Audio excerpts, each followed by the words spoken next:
Hello, everyone. Welcome to another episode of Let's Chat Reality. I'm Michael, And I'm Molly. and we are here today to talk another week of Love Island USA. It's week 5. We are getting down with the numbers. We started this week with a very full villa, and by the end of this week, we have narrowed it down to just 6 couples. So we are really getting close to finale. I thought this was a very fun week again. I mean, Molly, we had movie night, we had lots of stuff we'll get into. What were your thoughts on the week as a whole? Yeah, no, this was a hectic week. I feel like there was just so much happening every episode. I mean, maybe not every episode, but there seemed to be more drama than there had been in recent episodes in the past weeks. So I think overall, we got the drama, excitement, the forming of official couples, the also people sent home. So there was a lot that went down.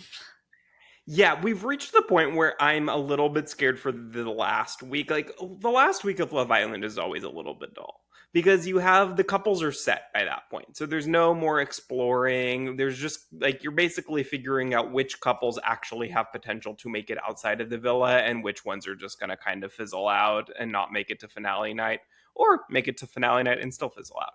But I feel like we're getting to that point now. But this was, I think, our last really, really fun, dramatic week. So I'm excited to Yeah, get into it. I agree. Yeah, movie night always brings the drama out. And it definitely did not disappoint this year, I would Yeah. say. But the first thing that we saw this week since we last spoke was Megan the Stallion entered the villa. That to me feels like 50 years ago at this point, but it was this week. What were your thoughts on Megan's second appearance on Love Island? I thought it was fun to bring her back. She was great. She roasted some of the guys, which was fun to see. And I thought she brought up the energy, which was fun. Yeah, I mean, it's always fun because you can tell she really loves this show, and she's kind of referencing things to the cast, which who may or may not understand what she's referencing because they don't know what's viral. They haven't seen the clips over and over and over again. They're just living their life in there.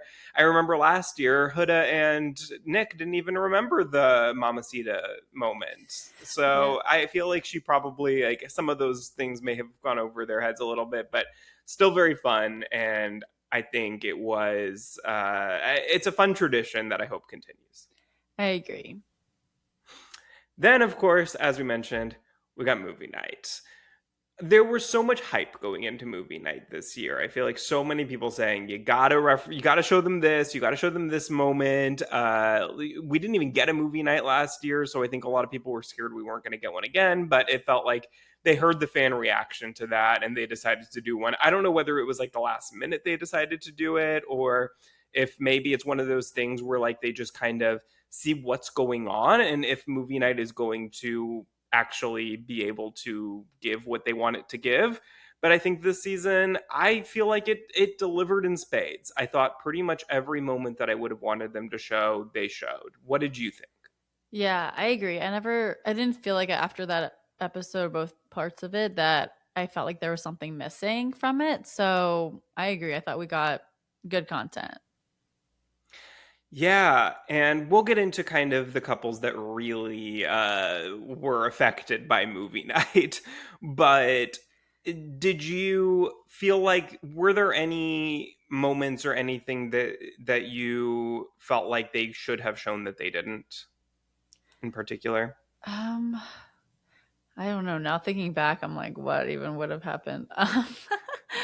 The only thing, like for instance, the only thing that I can think of was that I was a little bit surprised that they didn't show more of because they focused with Kenzie on the Corbin Oh, and Caleb love triangle, but they really didn't show anything about the Dylan and Gall situation. I don't know if maybe that was too recent for them to be able to pull those clips, but or they felt like okay, it's already like they're already currently dealing with that, so maybe they didn't need to show it to them. But that was kind of the only thing where I was like, oh, Kenzie's felt a little bit short to me. yeah. I definitely think that looking back at that now, I do think we missed out, but because of it being so recent of that happening, that Kenzie's didn't show about Gall and the what's his name? Dylan. Dylan. I was just blanking for a second. Then Dylan. I feel like they just like it was just too recent for that. Yeah. And it's kind of like the same situation. So I feel like it, like Dylan said when he was watching the movie, he was like, I feel like I just relived last night over again. Like it's very similar situation. Yeah. So I guess you kind of only really need to show it once. And I will say, I feel like I've heard a lot of past Islanders say that there were a lot more movies that they are shown than what we see. So it's possible that they did show something with that. And maybe that's even what he was reacting to. I don't know. And then it just maybe doesn't cause enough drama, or it doesn't, like, they don't get a big reaction to it, so they just don't end up airing it. Yeah. No, I did just see that Kaylor talked about that actually on Yes, TikTok. that's what I was referencing. Yeah. Yeah, no, that's a good point because I was thinking maybe they actually did show it, but we just didn't get to see. Mhm. But So then the overall, other, it did cause what yeah. it needed to. Exactly. I feel like overall I got the reactions that I wanted, and we'll get into the details of that as we go through each couple. But the last thing, that big kind of moment that we got, or I don't know what to call it, was couples karaoke. We got in the most recent episode, which, by the way, we are covering a little bit over a week because we're recording this a couple days later than we normally do due to the holiday and traveling. So we are going to cover Sunday night's episode. We are recording this before having seen Monday night's episode, though. So by the time you watch this, you will have potentially seen Monday's episode, but we have not yet. So we will cover that next week. So we are only going up to what happened on Sunday night, which was the episode with couples karaoke. What did you think of this? So the first time they've done this on Love Island. What were your thoughts?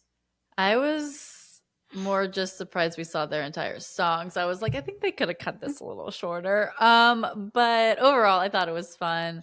And I don't know if I would have wanted that couple to be the one to be saved from America's vote though. Like whoever won this challenge, like it was actually big stakes for that. So I was surprised by that for kind of some seeming like a kind of laid back, kind of like but also serious in a way karaoke challenge. But it was just funny. I thought that overall, like everyone actually put in their effort and I did enjoy it as a whole. I was saying last night, let's have karaoke be like, instead of fire making on Survivor Final Four, like let's just have every show incorporate karaoke in some way. I think that would be so fun.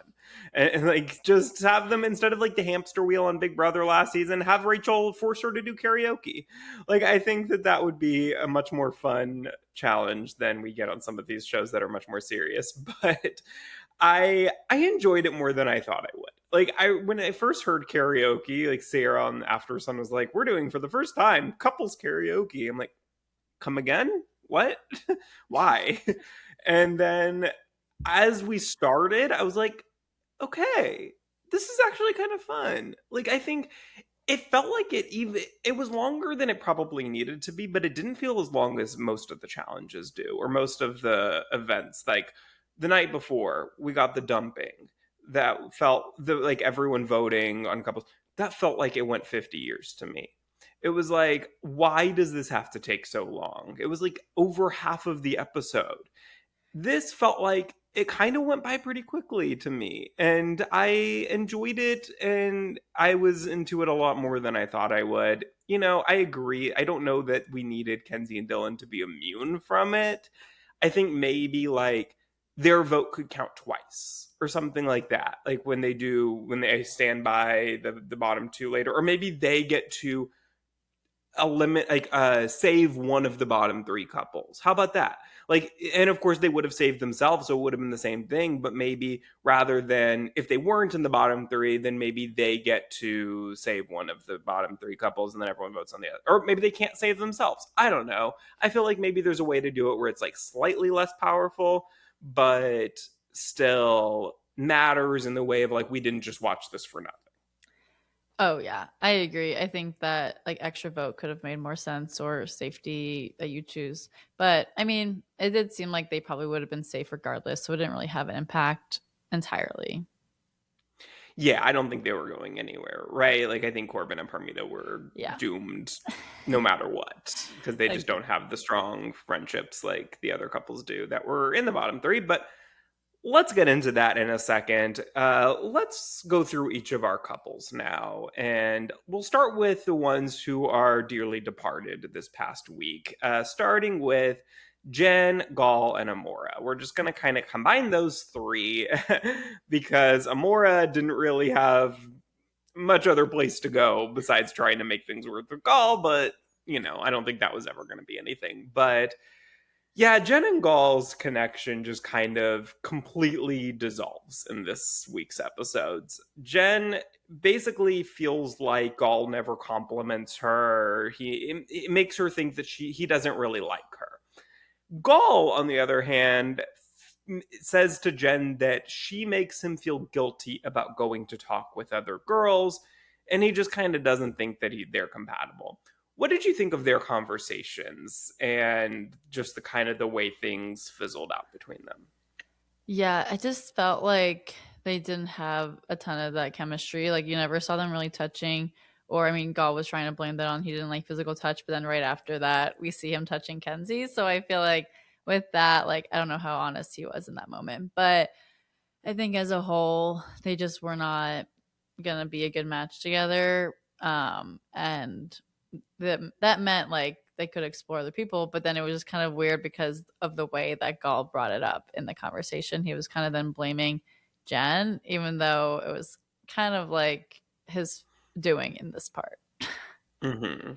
Yeah, people are really roasting him about saying that she was aggressive towards him. Using that verbiage did not go over well. I mean, his entire TikTok comments, like every video he posts now, all the comments are, "This feels kind of aggressive. I feel like you're being aggressive towards me right now." So he's getting a lot of heat for that, and deservedly so. I mean, it was ridiculous. Like, but that conversation that they had where they basically like broke up, if you will, I felt like I was going insane. I Oh, didn't understand a single word either of them were saying. Like, I was like, what language are y'all speaking? Like, I don't understand either of your points. Like, I don't know if Jen's being like sarcastic or if she's trying to come to a compromise. I don't know. I'm wondering if the I editing like kind of was mashed up in that because of how much it didn't make sense. Like I was It like, really didn't make any sense, but definitely more on Jen's side than Gall's for sure. Like I think that was just trying to find a way out because he knew he wanted to try things with Kenzie and he didn't want to basically be a sincere where he's leading both of them on. And so he's just basically trying to come up with any little thing that he can grasp onto to make it Jen's fault that they're breaking up and that this isn't going to work out. And so he's just completely gaslighting her and making her feel like it is her doing that this isn't going to work out so he can feel guilt free and go talk with Kenzie and kiss and do whatever and see if that's going to work. So, do you think though, because we know now that that didn't work out with him and Kenzie. As soon as they had that conversation and then they kissed, for whatever reason, I don't know if it wasn't a good kiss or what, but Kenzie just immediately after that was like, "Nope, I don't need to explore anymore with you, Gall." Do you think he regretted breaking up with Jen?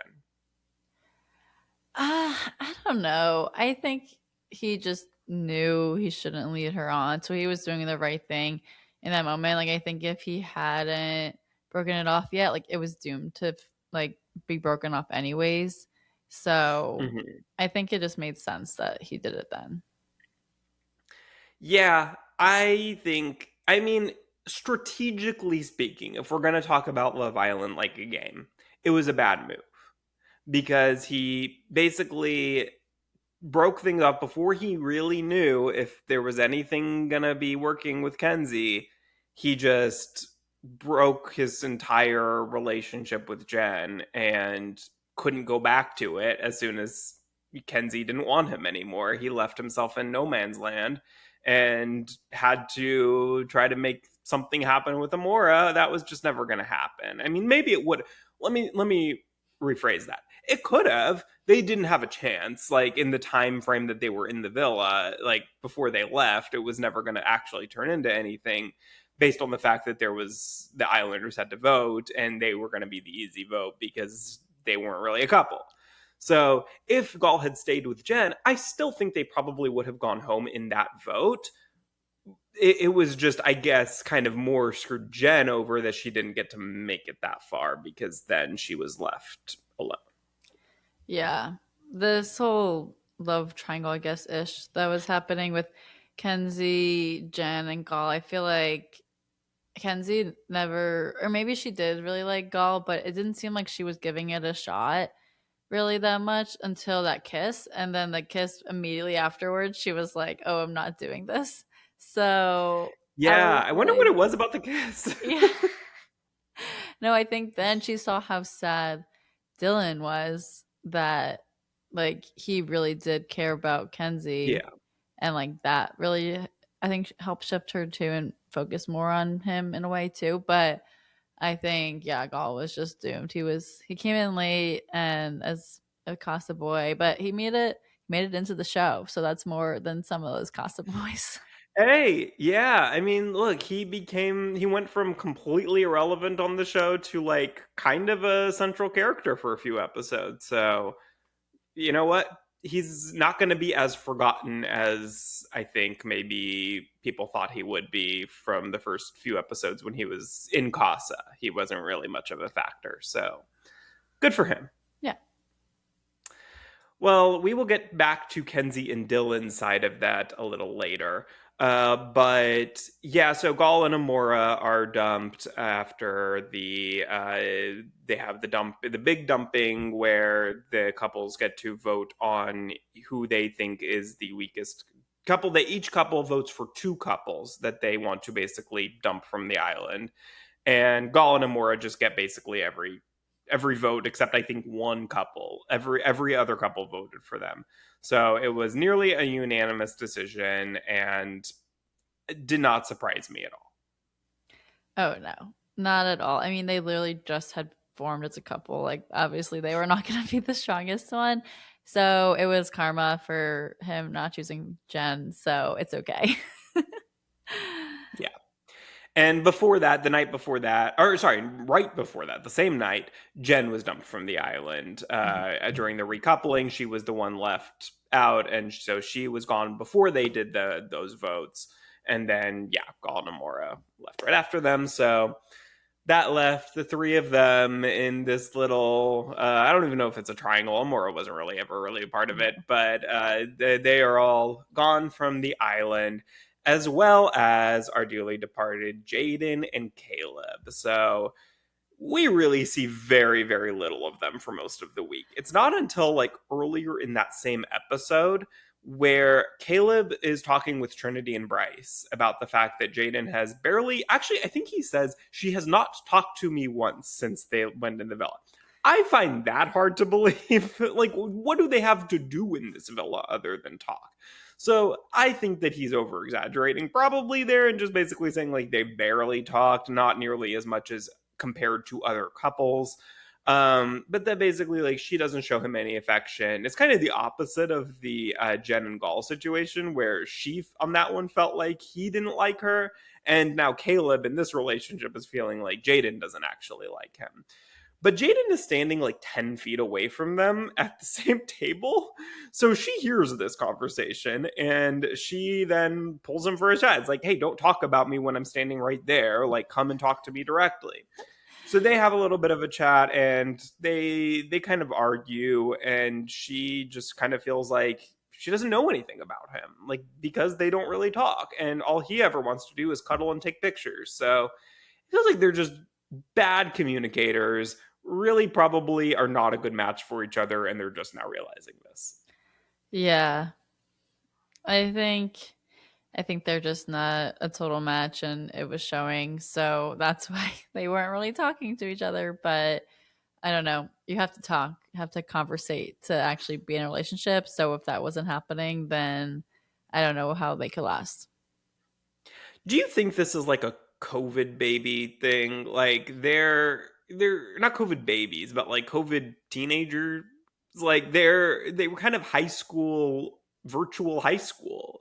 And I wonder if like some of these people just don't know have real conversations, because during those very influential years, they were completely virtual and not sequestered. What word am I looking for? Quarantine. Quarantined. I have Big Brother sequester on my mind. Um, I wonder if that affected their like developmental functions at all, and they just aren't good communicators. Yeah, I mean, Trinity's You're doing. closer in age to these Yeah, people. What do you think? I don't know. I feel like for it depends on where people are like go to school or like where also like maybe college experiences. I don't know. I don't know if it's just COVID related, but like just that they're young.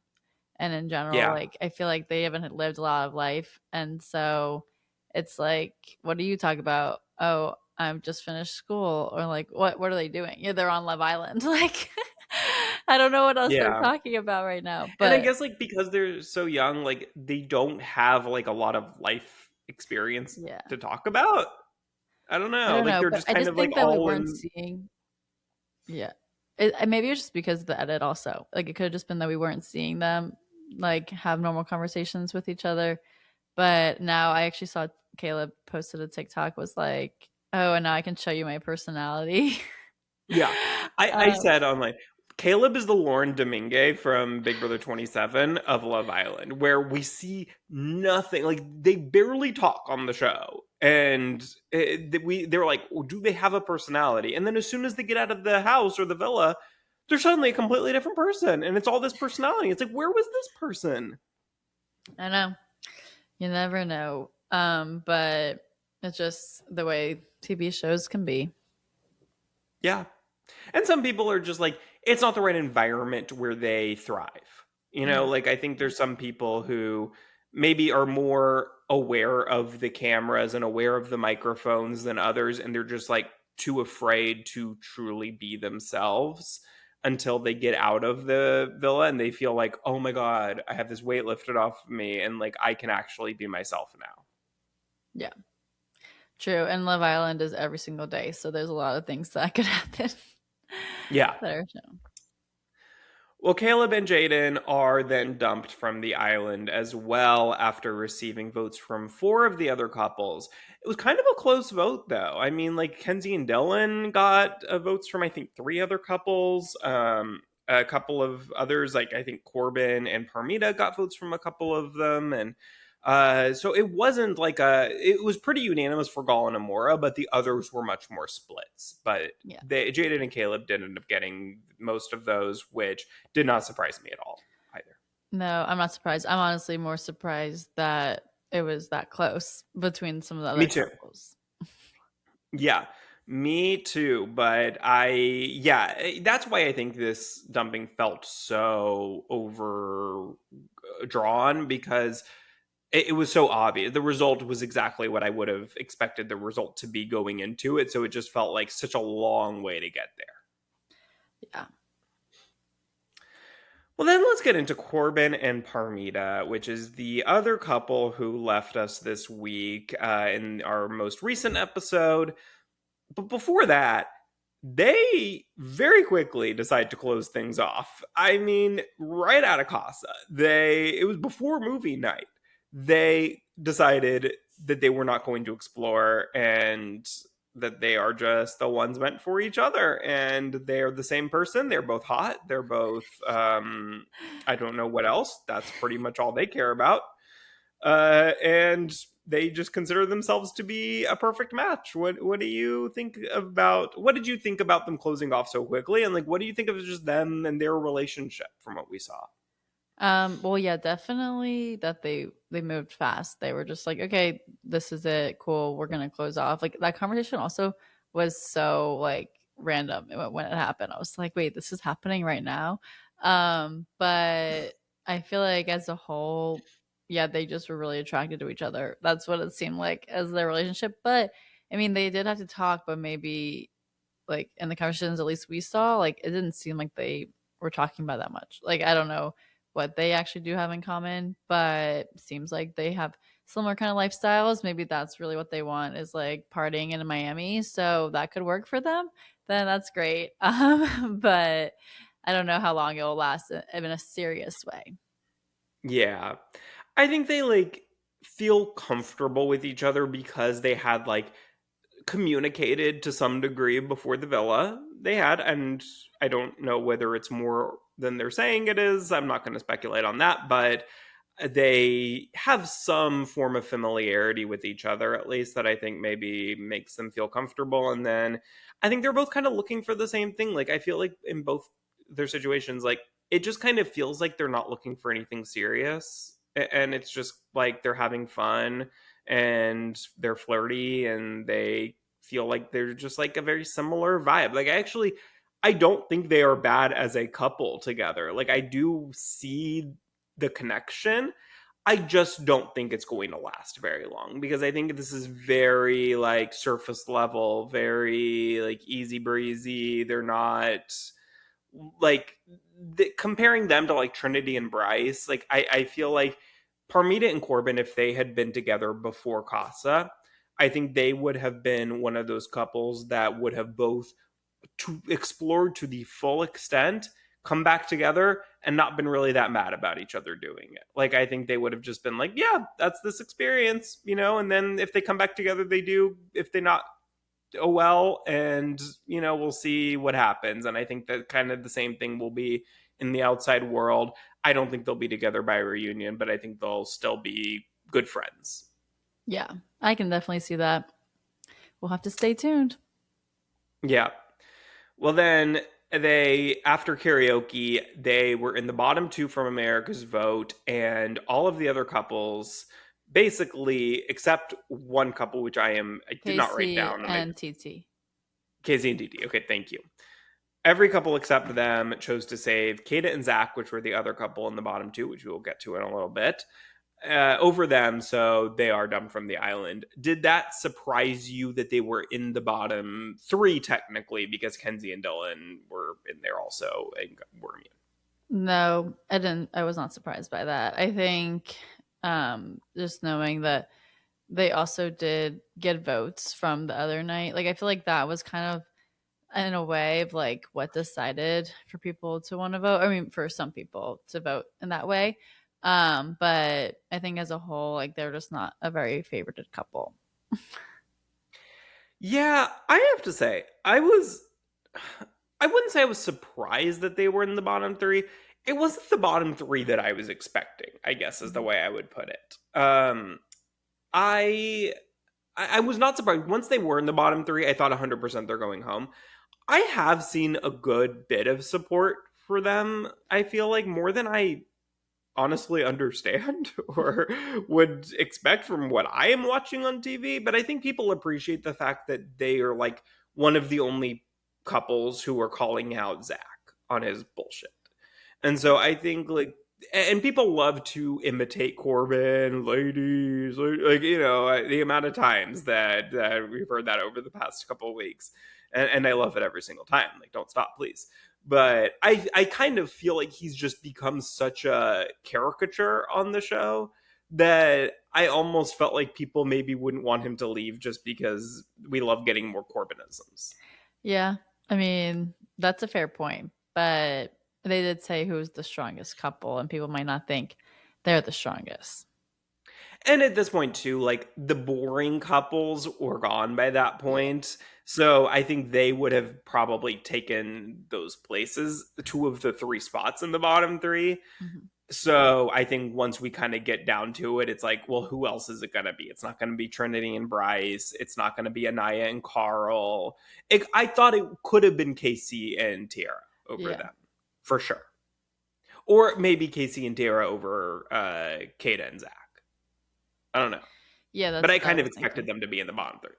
Yeah, definitely. Well, that is our goodbye to Corbin and Parmita.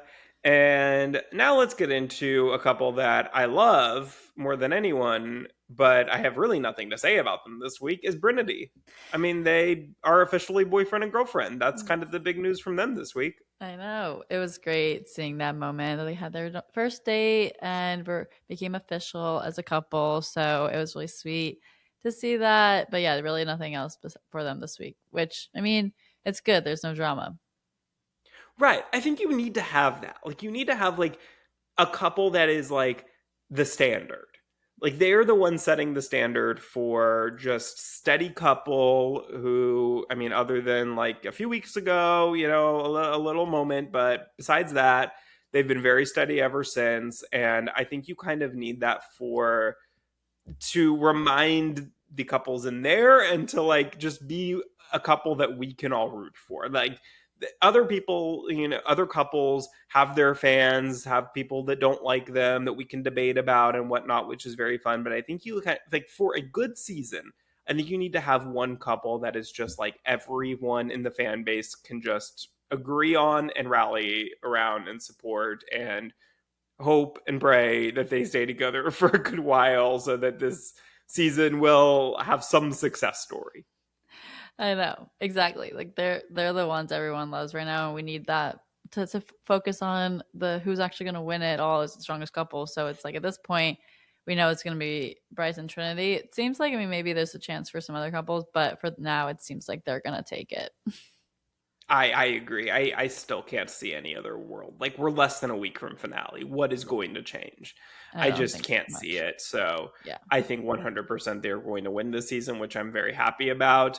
But yeah, I think that's kind of like why last season, what it was lacking was a couple like Trinity and Bryce. And I think that the fact that we have that this season, I'm really happy about, because I think it's good just for like future seasons to be like, hey, this is a success story. This is a couple that you can be like. This is the couple that when they're in their preseason interviews are saying like, yeah, they're the couple that I aspire to find in this villa. And so it's good to know like that there are couples that come out of this. So I hope that a year from now they are still together and that other couples in the future can use them as an example to look up to. exactly. You need the one happy couple. Yeah. Well, then let's move on to Kata and Zach. So during movie night, this was the most shocking and I think like fascinating part of movie night to me was Kata finding out that Alana left Casa and that Zach could not have chosen to bring her back to the villa. I was stunned when Kata said, "Wait, where's Angel Girl?" I was like, "Oh my god, she actually didn't know." I think I just assumed that they were not talking about it. She found out at some point and they were not allowed to bring her up. So this was never going to come up and that we were just going to pretend like she didn't exist. But the fact that not only did we find out that she didn't know that, but this became a thing. Like, this was found out during movie night. What were your thoughts on that? I know that was really crazy that she still didn't know up until that point, and really, I'm really surprised she didn't because that's kept for a few days. That was kept even from the girls. Like they were like, "Oh yeah, Yeah. we just assumed you knew." Like I'm sure it could have slipped up at one point during their conversations, but never did. So that was really crazy that she just found out watching movie Mm-hmm. night. And I think, like, okay, I could see a world where producers tell Zach, don't talk about this. You're not allowed to talk about it. You're going to pretend like you just decided to go back and be loyal to Kata, that you had an option and you chose Kata. I could see that world.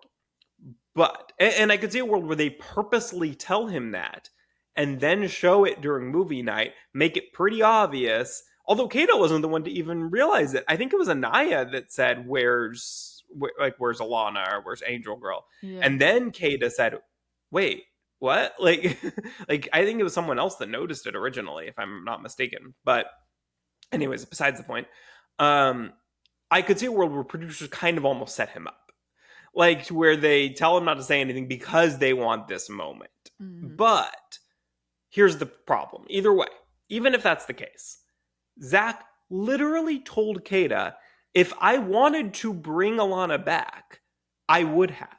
And I chose you. That is a lie. That is a flat out lie. That is not something that if you were just not allowed to bring this up, you don't say that.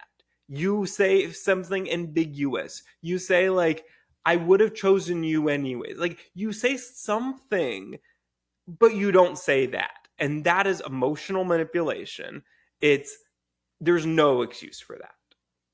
Oh, totally. Yeah, that was that's I definitely think that's also why Kata was so as upset she was. She was because of that information she was given was a lie. So I think this was definitely shocking to see, and her reaction was sad because I felt bad for her. Yeah. And that's why, like, when Zach says it doesn't matter. Why would you need to know that? Like, it's besides the point. It's irrelevant. No, it's not irrelevant because of the fact that you lied. Because of the fact that you made that a point. You said I chose you. You made her feel better by saying something that was completely untrue. And that's why it's important. If you had just kind of not brought it up, and well, then it still sucks to not just, like, even if you're not allowed to say something, just whisper it to her in bed. What are they going to do? Like, just whisper, hey, Alana got kicked out and I'm not allowed to say anything. Don't mention it tomorrow, but Alana got kicked out. I was going to choose you anyways. I just want you to know that. Done. You don't ever have to bring it up again. Maybe get a slap on the wrist by production if they hear it, whatever. You can't not say anything. Like, it just feels like there's no good excuse for it. Yeah, But I agree. So bad on Zach. yes, but Kata, like, and here's where I get frustrated with Kata, is that I feel like she says all the right things. She says everything that you would want somebody to say in this situation. Her reaction is completely reasonable. And then she just forgives him so quickly. It's like it never happened. It's I like she just know. had to get it out and then, okay, we're good. None of this matters. And that's what's frustrating, is it's like, give him a little bit harder of a time. Make him work for it. Like, don't just, like, get to the point where, like, he knows that you're just gonna forgive him. And I feel like you're kind of at that point where it's like he just knows that it's not gonna matter. Yeah, I know. I feel like, and that's why people are not voting for them for being the top couple. So now they're seeing a little taste of that medicine. Well, let's get to that then. So, yeah, so in this most recent vote, they are in the bottom three and end up being in the bottom two when Kenzie and Dolan are immune. Were you surprised by that they were in the bottom? I was. I just thought, like, yeah, even though they've had some hiccups along the way, but it seems like they always come back and are a really strong couple. Also, they already went into the hideaway together. So, like, that added to the level of their connection. So it just seems like they've been happy back together after Casa. So it didn't seem like they were going to be in the bottom for me. Yeah, I agree. This really surprised me. Just because they are like an OG couple, I feel like the OG couples tend to have a huge advantage, whether they're like the most loved or not. If you're an OG couple that is kind of pretty consistently together from beginning to end, like, you're gonna have a fan base. Yeah. And you're gonna be a more popular couple usually than a kind of newer couple where one of you is from Casa. And so that a little bit surprised me, but I was happy because I'm not a Zach fan at all, clearly, as you can tell from the last 5 minutes. But I am a Kata fan. And I kind of thought that Kata's fan base would be enough to get them not in the bottom, at least. But I'm just hoping that Kata doesn't think that this was her, that people don't like her, and that's why they didn't vote for them. And again, we have not seen Monday night's episode yet, but in the preview that I watched for it, Kata does seem to kind of make a comment that's like, why does America hate me? And I just hope that she realizes that, no, we are trying to protect you. We are trying to, like, open your eyes to Zach and everything that he's done and give him, like, put it more into consideration than you are. Yeah.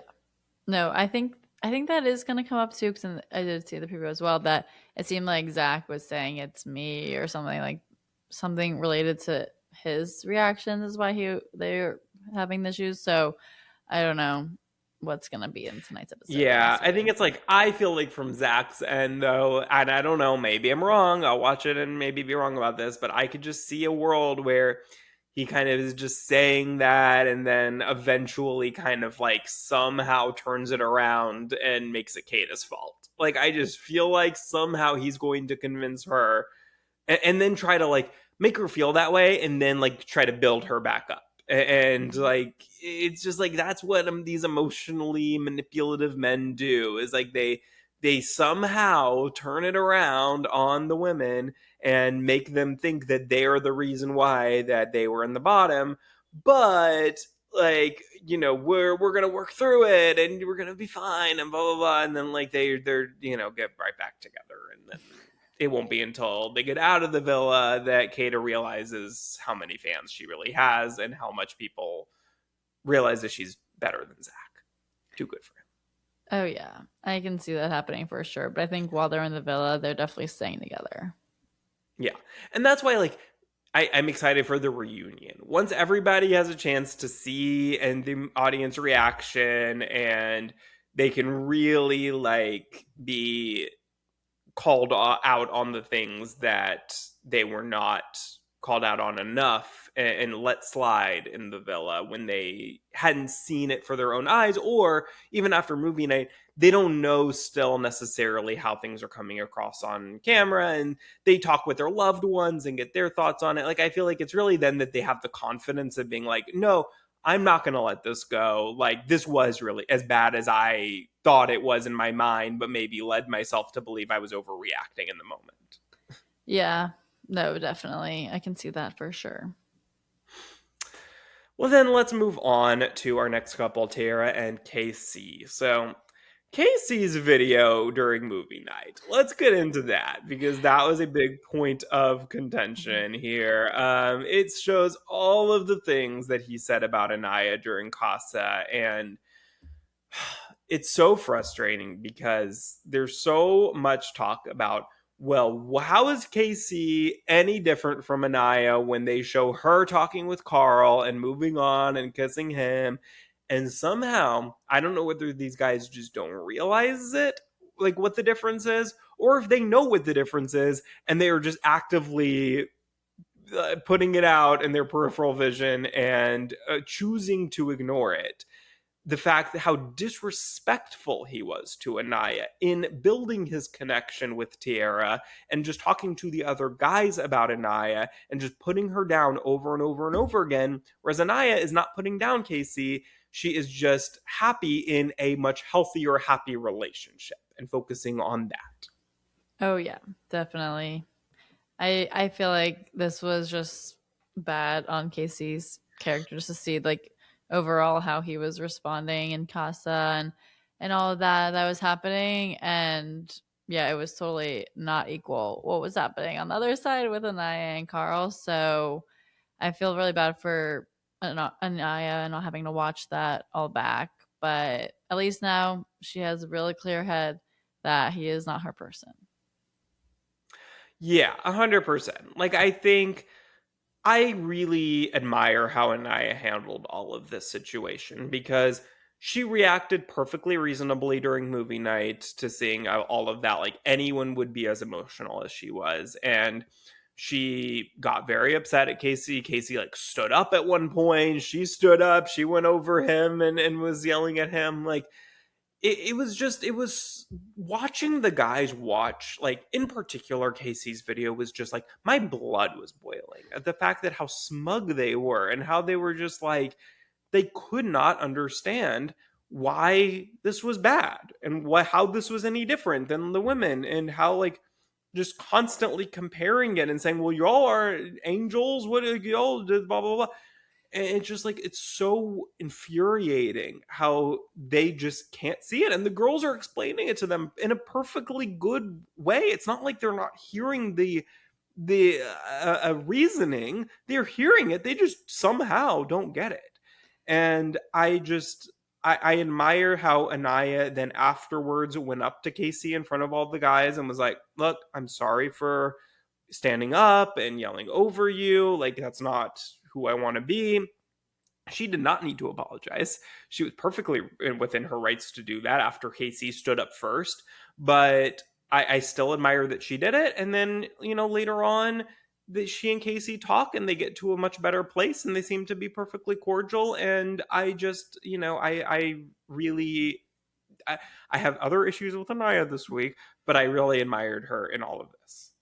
Yeah, I agree. I think it was very mature of her to apologize on that. Same with Casey, that it's now good that they can just be cordial with each other. And it does seem that now going to Tiara and Casey, I feel like now it does seem like they actually can build upon something better now in a way, because it's like, okay, the past is the past. Like there's really no animosity there, which is good. So it's nice to see them flourish more as a couple now too.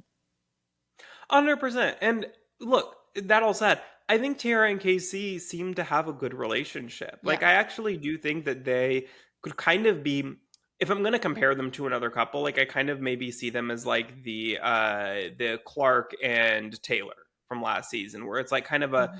a Casa couple that he had some drama with his, ending his other relationship with Landria, but then once that was kind of, they were able to put that behind them, they were able to form a very good healthy relationship that's still ongoing to this day. And I could see a world where Casey and Tiara have a similar trajectory, that they have a kind of rocky start because of Casey needing to get out of his situation with Mhm. Anaya, and be able to put that behind him. But then once he's able to just fully focus on Tiara, I could see a world where they do work out outside of the villa. Oh yeah, definitely. I could see it for sure. Well, they are still with us, not in the bottom three. So, hey, more power to them. I would assume that America's votes will be the primary way of dumping people moving forward. So, the fact that they weren't in the bottom three makes me think they have a chance to make it to finale night. Yeah. Yeah, potentially. We'll have to see. I don't think they're going to win. I don't think they're going to be in the top two for sure, but I could see them in a fourth place finish. Yeah, I could see that. So we'll see. But then let's move on to the other half of this couple, Anaya and Carl. So Carl returns to the villa. And we didn't even mention this with Amora earlier, but Amora also re-entered the villa early in Yeah, this week that's during Megan ancient Thee knowledge now. Stallion's stay. Yeah. They were out for a very short time. Yeah. But Carl ends up winning the fan vote for the male bombshells, to no surprise of anyone's. And he is initially a little bit skeptical to reunite with Anaya because, of course, she dumped him. She did not choose him. And so I can completely understand how he is going to have be a little bit wary going into it. Like, is she actually going to be fully 100% focused on him?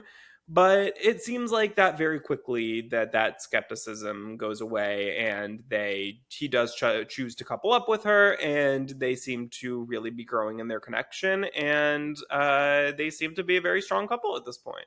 Yeah, no, I'm really happy to see them back together. Of course, I voted for Carl to come back, so it's great to see him back officially with Anaya now as a couple. It's been really great to see them and exploring their connection. I feel like overall, like I could see it flourishing more. So I'm excited.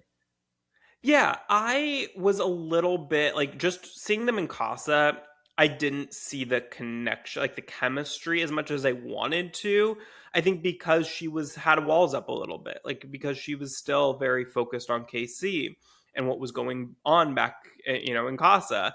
And I think now that she does not have that barrier, she's able to fully focus on Carl. I see their connection and I see the chemistry a lot more. And, you know, I still don't know if this is going to necessarily work outside of the villa, but I'm so happy, regardless of that she has him in there Yeah. to be able to be her rock while all this is going on with Casey. Because otherwise, I think she would be a lot more just feeling alone in this. Yeah, I agree. It's definitely helping her go through it all.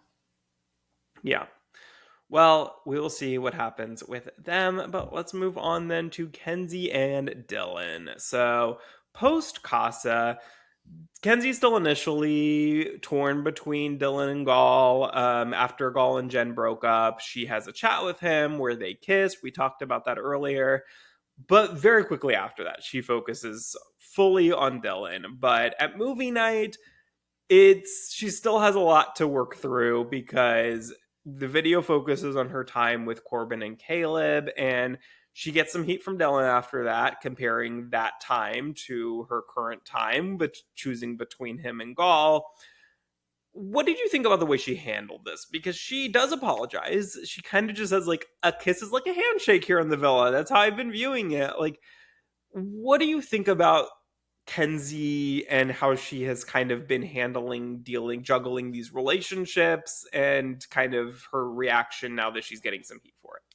Yeah, I think she's just like, oh, I'm in Love Island. I gotta talk to people, and then it can lead to a kiss, and that's how I explore. And like, that's how she's kind of been going about it, it seems like.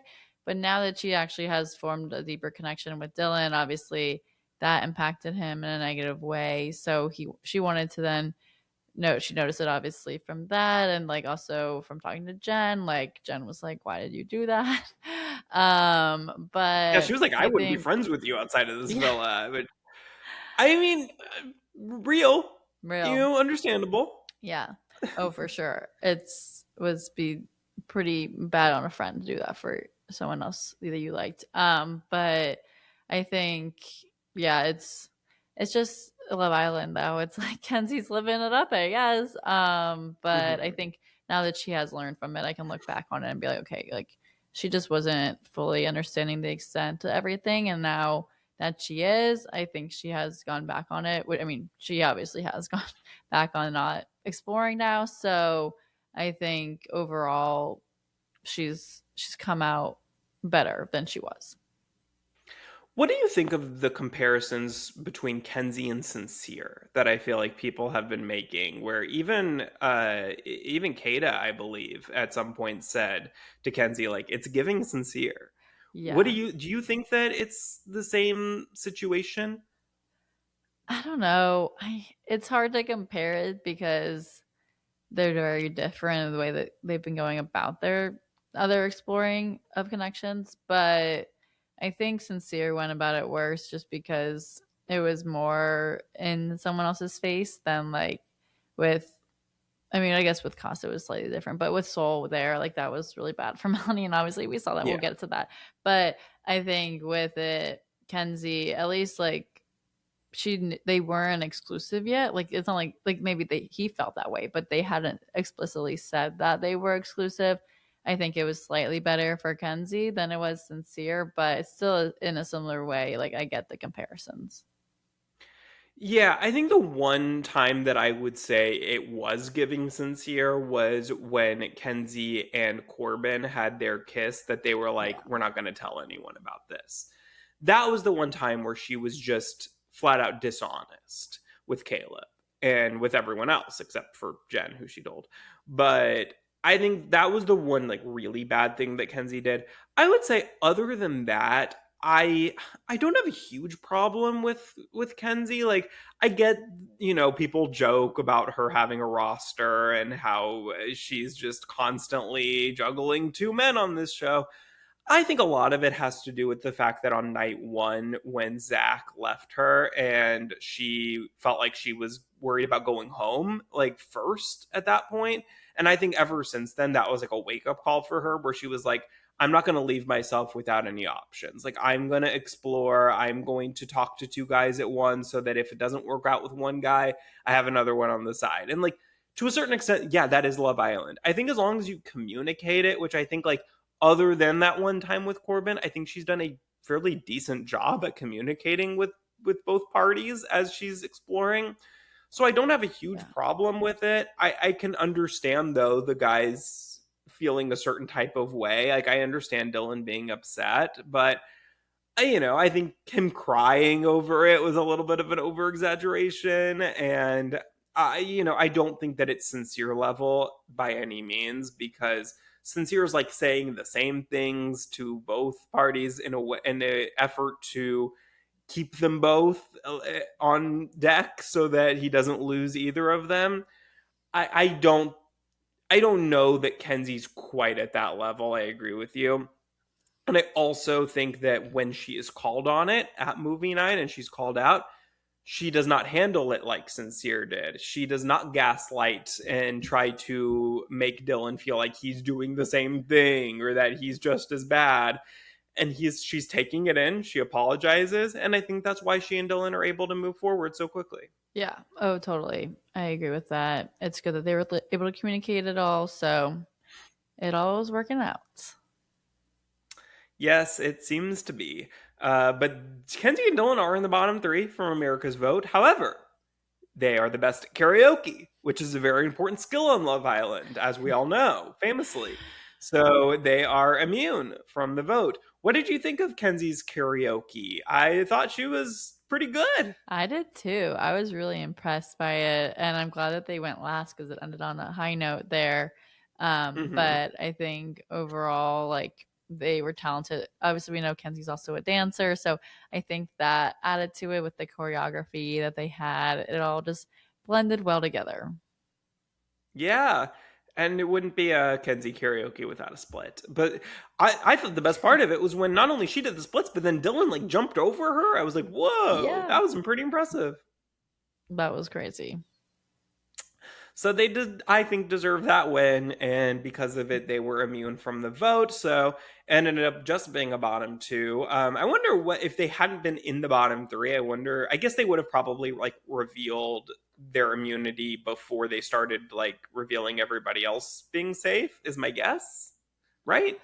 Because Yeah. that would have made no sense. Like they called them safe, and then they're like, "Well, because you win karaoke, you're safe anyways." Like so, I wonder if they would have done something slightly different with it if Kenzie and Dylan had not been in the bottom three from the vote. I don't know. Just that was just my thought. Yeah, that'd be interesting. Maybe they'll talk about that on After Sun, but I don't know. Yeah, probably not. But and I won't care by then. But Yeah. let's move on to our final couple here. Melanie and Sincere had the most tumultuous movie night, probably. I mean, Casey and Anaya certainly did as well, but Melanie and Sincere by the end, I think, left on the most uncomfortable moment. They seemed to have the last video, whether it actually was the last or not. But before we get to that, when Amora returns to the villa, she tells Melanie about the extent of her relationship with Sincere during Casa because Titi tells her that like Sincere is just kind of acting like Amora didn't exist when Amora wasn't there for a day. And she's like, you got to tell Melanie, like, this isn't the Sincere that we knew in Casa. Like, you got to make sure that Melanie knows everything that happened. And she feels hurt that like Sincere is basically acting like Amora never existed, that she didn't really matter to him, that she was just kind of like a blip in time. Do you feel like Sincere was acting that way before Amora came back? I mean, in a way, yes, but I mean, we don't see everything that's happening. So I thought, oh, maybe it just was cut out. But then the fact that Tiara was saying that he hadn't talked about it more, or like pretending like she didn't exist, like that wasn't like I wasn't like necessarily noticing that. But I think in general, like he just wasn't totally truthful with what happened. Yeah, I think he was 100% downplaying it, Yeah. although he was downplaying it like not explicitly lying, it felt like, because when Melanie and Amora talked, it didn't feel like Amora said anything to Melanie where Melanie was like, oh, he didn't tell me about that. Like, Hmm. we didn't get that moment till movie night, but when Amora was kind of explaining it to him, Melanie was like, yeah, like he did tell me that you had a good relationship. So it kind of felt like he probably just didn't really talk about it, and like he was trying to probably like change the conversation when Melanie would Yeah. try to like ask about it. Like he probably just kind of said the bare minimum he could without actually lying, but also like not going into all the details that Amora probably felt like he should have gone into with her. Yeah. He definitely was just glazing the surface. Exactly. But then let's get to movie night because Sincere gets two videos. The first was focusing on his relationship with Soul, and then the second one was focusing on his relationship with Amora. Between the two of them, which one did you think was worse? I think Soul, because I think because of the fact that it was she was seeing how he was specifically like counteracting what he just did, or like lying about Hmm. a situation that just had happened, and then she's seeing it all play out in front of her. The dueling beloveds was crazy. Yeah, that was so crazy. Oh my god, that killed me.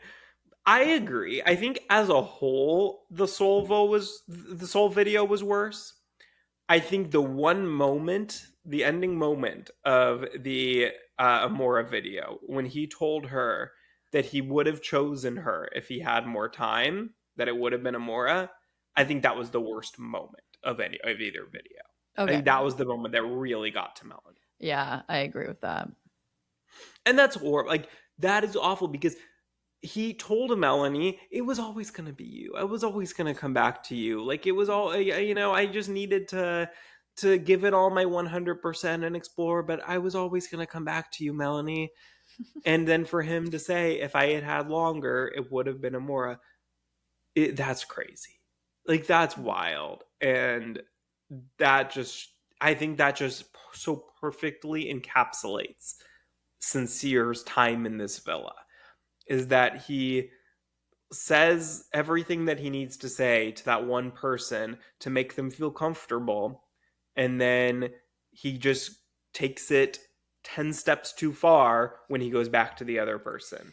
And he just can't help himself. He just wants to say whatever is going to make that person happy or himself happy. And because he says later, like, I'm a people pleaser, blah, blah, blah. But like, he's not actually pleasing anyone because he's doing whatever he can to make it easiest on himself in the moment. Yeah, oh for sure. He's definitely getting to see a little taste of what's been happening. Maybe he didn't even realize it's like consciously. Like maybe it was just like him in the moment, like feeling a certain way, and what was on his mind in that moment was coming out. Like obviously, this is a high pressure situation of what was going on and all of that. So I have to give it to him for that. But it is bad that it's like okay, like it's literally like you're gonna go back to if you're gonna go back to Melanie, like, and then you go back to her and you say, but you're saying to Amora, "Oh, I would choose you if we had more time," and then Melanie now getting to see that, and she's like thinking it was him wanting to choose her all along. Like that is not good, not a good look at Yeah. all. So Yeah. it's interesting, but I mean, Melanie did sleep out in Soul Ties that night, but now they're back sleeping in the same bed again.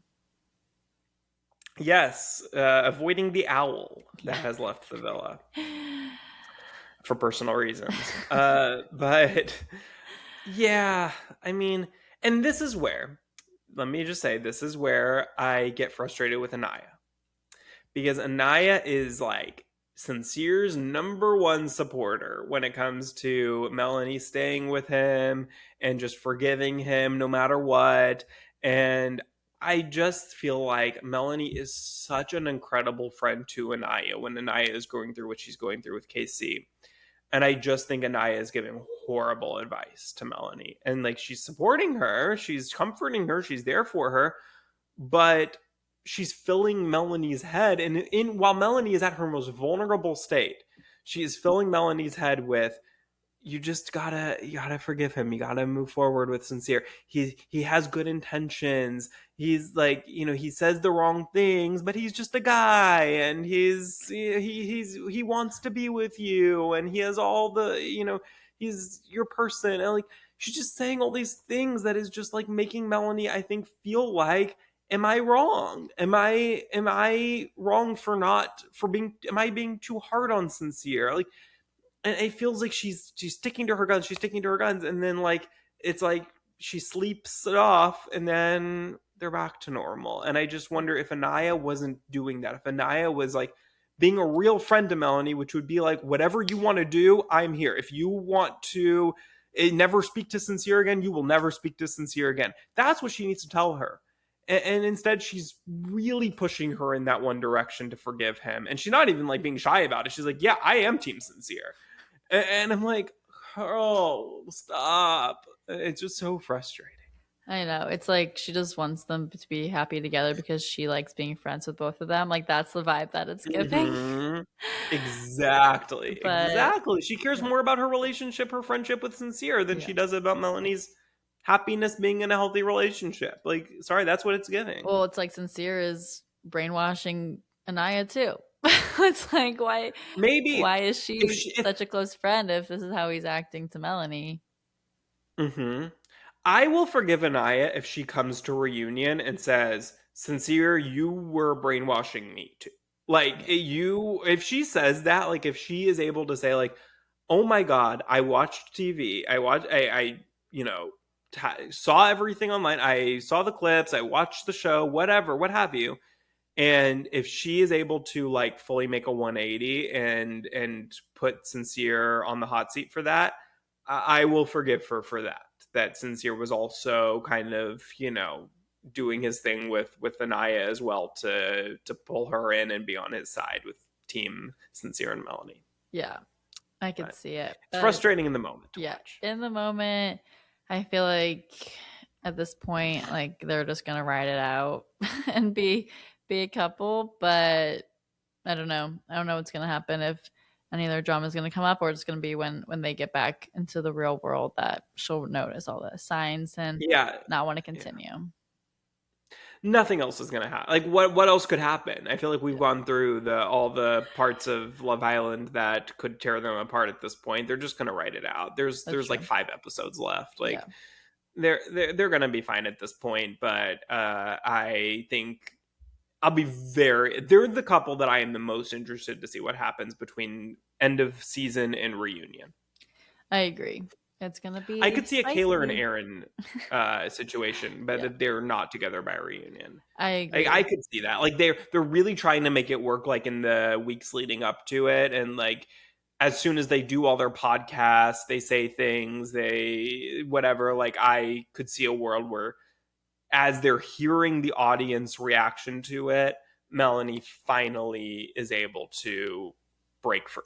Yeah, I can see that happening for sure. We'll have to wait and see. When Yeah. is the finale next week? Next Sunday. Next Sunday? I Wow. don't think it's officially been announced, but Okay, that's what everybody is presuming based on the last 2 seasons. got it. I And was like, they've wait, said it's 6 weeks. I So didn't know we had a finale episode yet. Like that's when you said that, I was like, oh, but that makes sense. Well, that's so yeah. soon, less than a week for us recording this. Yeah. I know. I'm very excited. And then reunions usually like a month after that. So we will have that to look forward to as well. But I think that about covers it for this week of Love Island. So Yeah. we will be back to cover the final week next time. And I am very excited to see what's coming up with that. But before that, we got a Big Brother cast. So be on the lookout later this week for a Big Brother cast draft that we will be doing, and that cast will be potentially announced by the time you're watching this, but at this point, we don't know yet. So, looking forward to that. Be sure to stay tuned for everything we have coming up and follow us at Let's Chat Reality on all social media. Rate us 5 stars, subscribe wherever you get your podcasts, and we will catch y'all next week. Bye, everyone. Bye.